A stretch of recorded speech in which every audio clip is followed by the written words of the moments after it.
Hi everybody, good evening teachers and my fellow classmates. This is Claudia from the proposition team consisting of Yanna, Jonquil Erica, Shuwen and myself. I'm the second speaker and today I'm going to tell you why parents have the right to determine the right of the unborn baby. On the first point, you highlighted that China would be overpopulated by men. But in the 20th century, it doesn't apply to all women that they have to give birth to a male, and I'm sure some wouldn't be so picky about the gender. So our theory only applies to those who are somewhat obliged to give birth to a boy, which is those people with traditional thinking. In response to your response to our second case, we are not talking about an 18-year-old boy, but we are actually elaborating more on the process that a baby that is not genetically modified have to undergo. So all in all, we are trying to bring out our point that a genetically modified baby would not have to undergo such processes just like the one I mentioned earlier. In response to your third point, it's only after the 8th week, which is around 9 weeks of implantation, that the developing embryo becomes a fetus. This shows that the unborn baby is not yet mature and hence it is safe to carry out genetic modification.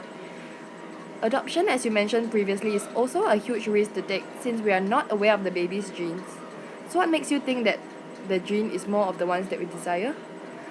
We for one won't know the medical history of the adopted baby's parents, so it would lead to further complications such as cancer, like maybe leukemia.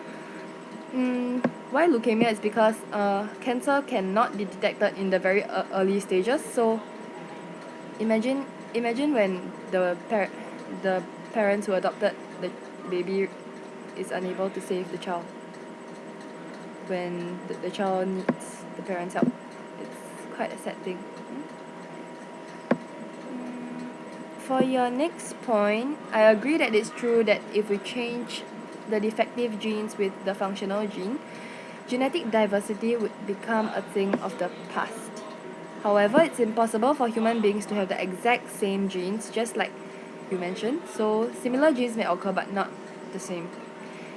It's quite exaggerated to say that it may lead on to an unknown form of disease and virus that may lead to the extinction of the human population, and furthermore, it's not scientifically proven that this might happen, but we won't rule out this possibility though. Genetic modification has been already used for many years, so if this were to happen, it would have already happened. Next, from your conclusion, it shows that you're talking about a lady who's pregnant.